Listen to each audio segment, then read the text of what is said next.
ก็คือสถานการณ์ชายแดนไทยกัมพูชาไม่รู้ว่าจะมีการปะทะกันรอบ3ไหมชาวบ้านในพื้นที่บางคนเขาก็ยังกังวลอยู่ล่าสุดมีคลิปปรากฏออกมา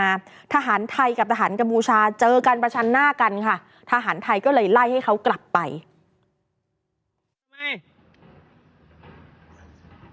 ออกไปกูมา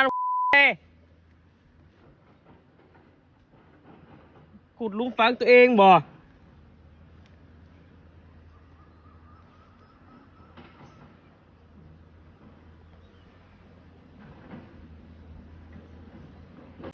มึงเข้ามาทำไม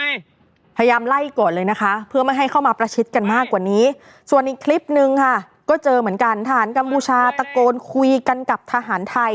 สุดท้ายก็เลยต้องบอกว่าให้แยกย้ายกลับไปเลยแนวใครแนวมัน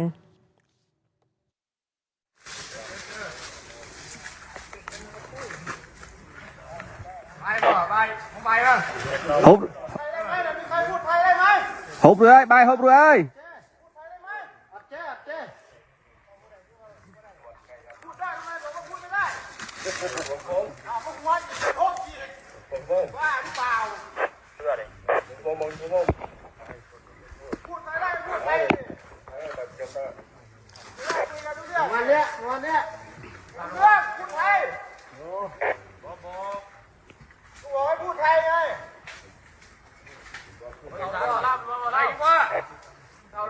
ได้ไหมมาได้ไหมhụt bay nơi hụt bay nơi โอเคโอเคโอเคดูยังเลย hụt rồi ơi bay hụt rồi ơi hụt rồi tầm anh